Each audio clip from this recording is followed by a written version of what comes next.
Hey everybody, welcome to the Faith and Fandom Artists Alley Aftermath podcast. This week is going to be for 3 events that took place over the course of 1 week's time, because they were all short events and I've been busy and didn't make individual podcasts for them.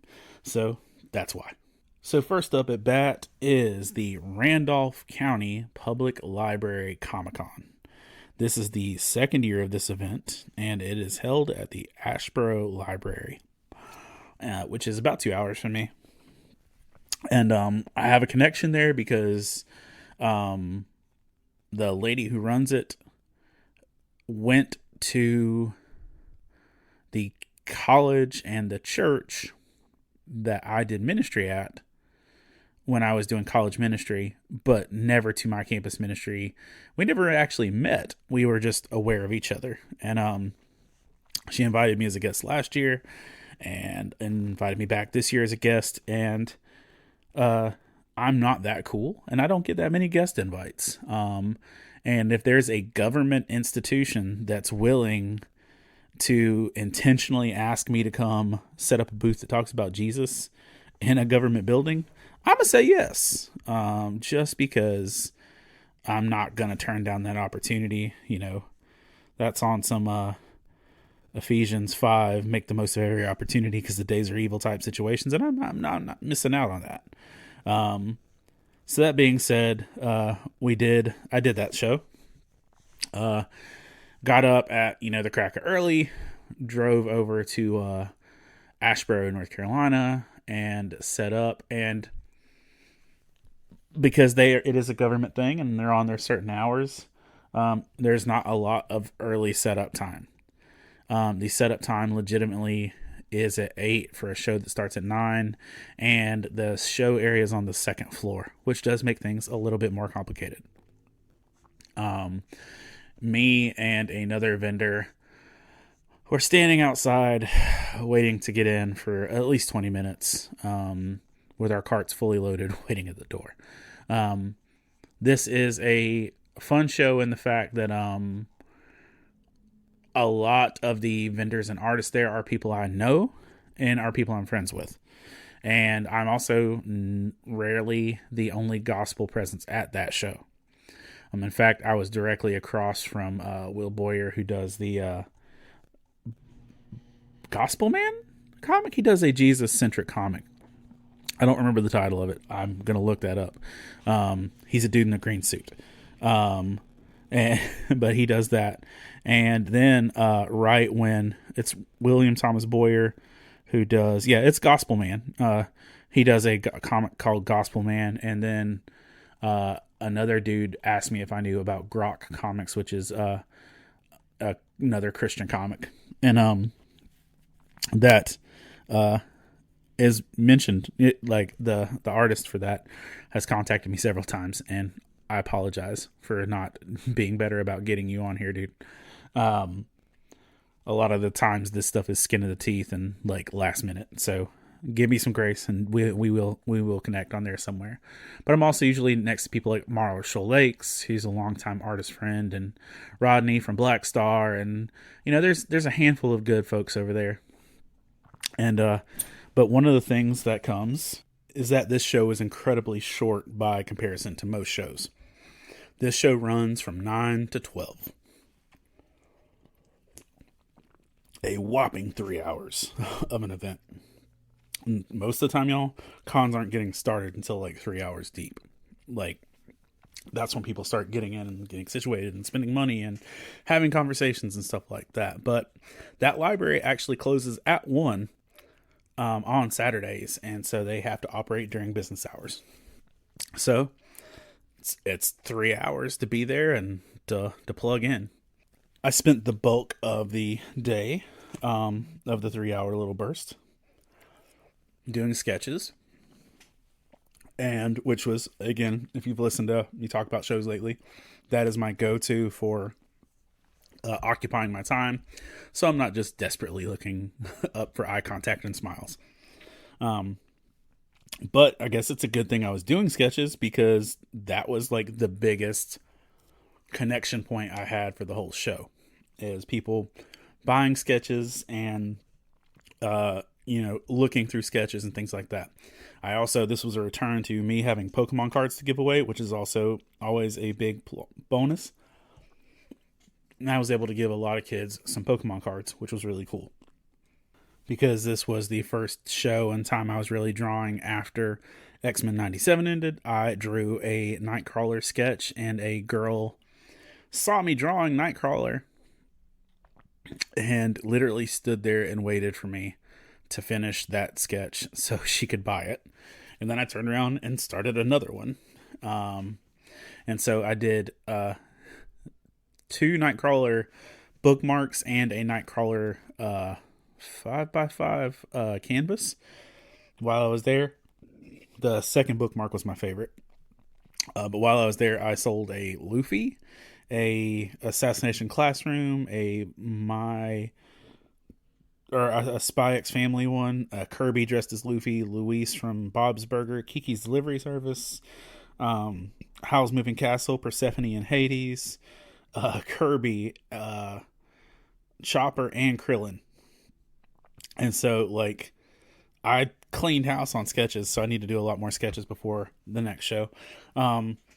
And some candles and sketches were really the big deal. I sold 1 copy of Can I Still Wear My Cape to a lady who works at the library, so that they could put it at the library, which I thought was really cool. So if you are in the Asheboro, Greensboro, North Carolina area, you can actually probably go check out Can I Still Wear My Cape at your local library. The show was good, though. They're nice. They feed us lunch and give us snacks, and especially for such a short show, treat everybody really well. But literally before I even knew it, the time was up, and I also won a Ahsoka action figure and battleship by knowing who Ahsoka's best clone friend was, which I gave to a family that has a kid named Kyber, like a Kyber crystal, in my church. So, like, there's a Star Wars named kid in my family, or my church family. So, like, I gave him that. Finished that show. It was not a crazy financially beneficial show. I did get to have some good conversations. I got to have some artist encouragement. I got to talk to some people. It was a beneficial time, and I was grateful to be there. But I'm telling you, 3 hours burns by so fast. Right after that, I loaded back up and I drove an hour and a half over to Charlotte, North Carolina, and then I DJ'd at an anime tattoo studio. That's a different conversation, though. And I've thought about doing a DJ podcast where I talk about stories of stuff that happens while I'm DJing. And I actually started one and then I canceled it. Because all of those people are people that are contracting me to do a service. And I don't feel like it's right for me to talk about their experiences when they contracted me to do a job.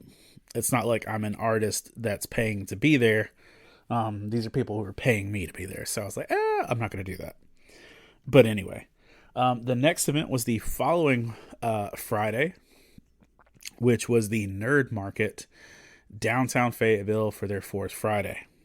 Again, this is another 3-hour event. And this is one where they line the streets of downtown Fayetteville, which is a up-and-coming little hotspot of community and artistic culture. They line the streets of Downtown Festival with lots of artists and vendors and stuff every 4th Friday, but they do special nights what are called Nerd Markets. And on Nerd Market nights, they have a whole wing or section of people doing specifically con-esque booths, including costume contests, a Kaiwai trolley, and some other stuff like that. So downtown Fayetteville, I was set up this past Friday, and another 3-hour adventure. And I'll say this, God did cool stuff, but if nothing else, my spot at Nerd Market was directly in front of my favorite restaurant. And I don't make it to Fayetteville during business hours very often. So the fact that I was there, placed directly in front of my favorite restaurant, and had time to go eat there, fantastic. Thank you, Jesus. It's a place called Archway Burgers. It's a smash burger place where they flatten the burger. It's not overly chunky beef. But I've got this burger. It's my favorite meal. Like, it would be my death row meal if like I was dying tomorrow. But if I eat too many of them, I probably will die sooner than later. But it's one of those places that has a giant list of ingredients, and you just check what you want. And my go-to burger at Archway is a single patty, because I don't think you need a double cheeseburger there. I get a single patty with sriracha, chipotle mayo, pickled okra on the side, a fried green tomato on the sandwich, hot melty pimento cheese, and bacon on the burger. And I'm telling y'all, it's magnificent. But anyway, that's what I ate before the con. But what also makes Archway fantastic, and this is where my little bit of Southerner truly permeates the situation. One of my favorite things, and I think it comes from just like afternoons with my grandmother, like my mom's mom, Southern lady. My grandma used to always make fried okra, and it was one of my favorite things. Archway started selling fried okra as a side, and y'all, I got a girthy bag of fried okra, and I'm in the hot, sweaty 85-degree heat of downtown Fayetteville, just doing a little happy fat man dance, eating a bag of okra behind my booth, and, just praising the Lord with every little squishy bite. It was a good day. It was a good time. Lots of good interactions. There was a family that bought Can I Still Wear My Cape last year, and they came back and said, hey, which was really neat. Sold a couple. I didn't sell any Faith and Fandom books. I sold That's What She Said, which is the ladies, the devotional about women in the Bible that use their voice, and the Balance Mary and Martha. I sold Bible studies to some older church ladies. So, rock on. I did sell some stickers and met some people that were really excited about the stickers. I had one lady that wanted to take a picture because of the Wizard of Oz, which I was in a couple years ago. And it was a good time. I was placed directly beside LJ, who runs the Nerd Slam, and between Law Bullock, who is a Fayetteville poet, scene guy, and also a photographer. I was directly across from Game On, which is the premier nerd anime shop in my region, and right next to Dragon's Lair Comics. So I was like sandwiched in my community. And one of my friends that I work with at Robinson Community College came by, and I got to see, them and their family. And so there was just some good interactions. There was a DJ just a few booths down from us, and he wasn't playing at inappropriate levels of loud, but it was loud just because we were in proximity, and I know it had to be loud for the people that were a little bit closer. But it's hard for me to be around a DJ for too long without criticizing their playlist and their skills. Now, the dude was excellent on his mixing, but his playlist lacked a little variety. It was very monotone in terms of culture. Like, it could have been mixed up a little bit. But it is what it is. They weren't hiring me as a DJ, so when they do, they can criticize my selection.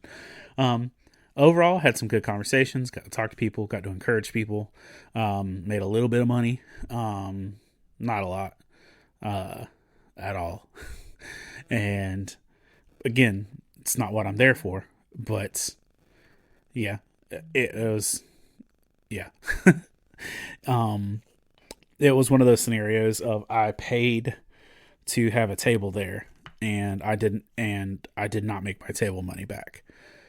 I was investing in the culture and the community, especially my local community, and I got to eat a burger and some okra and minister to like local friends. So I'll count that as a win as well.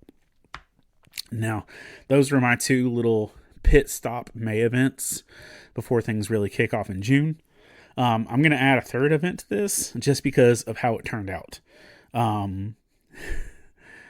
I did a yard sale Saturday morning. Now, I've done front lawn con where I literally try and make it like a Comic-Con in my front yard and have artists.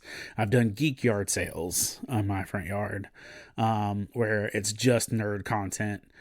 This was just a yard sale. Now, it had a lot of nerd content because it's my stuff. But I had a lot of Funkos, had a lot of books, some devotionals, some different things like that. I didn't even put Faith and Fandom stuff out. But like why I'm mentioning this is I had a family drive all the way from Spring Lake, and they came last year, the last time I did a yard sale. They showed up to my yard sale, which from driving a little over an hour away, wearing Faith and Fandom t-shirts. And then I think it weirded some people out because my muggle world, like the real world that I interact with where I'm not cool to most people, there were people in my yard that worked at the community college I work at. And there were people that were there just shopping, and it was weird, I think. And there were people from my church too. I think it was weird for them to see people show up in shirts of mine and asking to take photos with me. I just don't think they were like, what's happening? But I did get to connect with some people that are part of my church family that I have not connected with outside of the walls of the church, which were cool. One guy came and bought all of the office stuff that was there. Which was neat. And I had a lady from the community college that I work at come and sort through my Pokemon collection, my private Pokemon collection, to buy stuff for her son. And again, some more touches and things like that. So, now, why am I even really mentioning the yard sale? Outside of the Faith and Fandom connection, one of the things I'm just grateful for is I did really, really well at the yard sale, just of selling stuff. And the stuff, what I did at the yard sale helped buy all of the t-shirts for the upcoming Comic-Con season. It basically paid for half of the t-shirts. I DJ'd a couple extra jobs and gotten money that was going to buy t-shirts for the con season because I have a new shirt design and I needed to restock all of the old shirts. And I was just grateful to have a yard sale opportunity to just bless people. And I gave a bunch of stuff away and, helped, love my community in that capacity. And, but, I was like, that's grateful because today, which is I'm recording on Sunday, the 27th, Monday, I'm recording on Memorial Day. I was able to pay for all of the t-shirts today, which should last me for the whole summer, including the brand new design, without it having to come out of my family's bank account, which is important because I don't want to be a detriment to that. And listen, and our Patreon supporters are already helping cover so much. Heroes Con and Galaxy Con are two of my biggest expenses of the year. And, I am fully stocked on shirts and books for the most part. I think I need some book sixes. But I'm fully stocked on shirts, books, comics. I might need a handful of stickers. But I think I'm ready to go for the year. And the Patreon supporters are helping cover all of that and hotel costs and the booth fees. Because just for the booth fees, Galaxy Con is right at about $500 now, and Heroes Con is at about $300 right now, maybe $350. So it gets real close to $1,000 just in booth fees, and I'm just grateful for y'all helping make that possible. So a couple small events help, chip away at that, and I'm grateful. What's about to happen is a week from today, which is scary. A week from today, I will be hopping on a plane and heading to North Dakota to run a Faith and Fandom themed VBS at a church in North Dakota. We're doing a 4-day VBS. We're doing a day on Captain America, a day on Green Lanterns, a day on Spider-Man, and a day on Batman, respectively, going off of chapters out of the Faith and Fandom book series. So the Green Lantern chapter from book 1, the Captain America chapter from book 2, the Spider-Man chapter from book 6 on, Across the Spider-Verse, When Window I'm Ready, Trusting God, etc. And then a Bat Family thing that I'm going to write that's not out of a book yet. But I'm going to go there. I'm going to do 3 sessions a day with kids, different age groups. I'm going to lead worship. I'm going to speak to the adults one night. And at the end of the week, all of the kids participating get a copy of Faith and Fandom Junior to do with their family. And they get a copy of Can I Still Wear My Cape from the church that's putting us on. So it's a pretty neat experience. I'm going to pop over to Canada at some point in this shenanigan. And hopefully be right back in time Saturday night to preach Sunday morning. So we'll hope that all goes well in that capacity. But I am pretty excited about it. Right after that, the following week will be Heroes Con. And we're just going to steamroll right on through the rest of the summer with camps and everything else. Before we bounce out of here, I want to take a moment to thank our Patreon supporters for just being amazing and helping do all that you do. David Brooks, Jeff Weimer, Jacob Gibson, Colin Sproles, Jamie Montgomery, the Coleman family, Jonathan Herman, Ron Petit, Gear Saber Cosplay, Scott Ward, Alicia Glenn, Candace Davis, Jay Sheed, Jason Crutchfield, Mike Perna, Todd Turner, John Jacobs, Zach Harris, Caleb Grimm, Jeanette Skaggs, Jason Bullock, Christina Ray, Sarah Lewis, Patrick Gale, Rebecca Godlove, and Adam Davis. Thank you all for the way that you give and help make all of this possible. And just your generosity with everything. If this is your first time listening and you're just curious what we're doing, you can head over to faithandfandom.org and check out some of the devotionals we got written that are in the books. There's over 170 devotionals that you can read for free. I'm actually, let's say, 60% done with a new chapter that I'm working on right now. And it's not going to be for everybody, but it's something that's on my mind right now.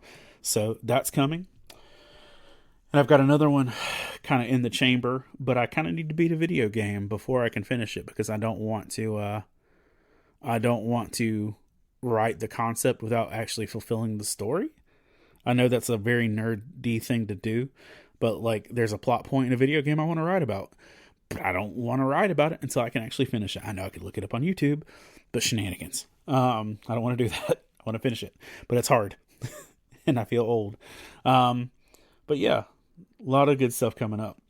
So thank you for taking time to listen. Thank you for y'all who pray, for encouraging, and I hope to see you at a con real soon.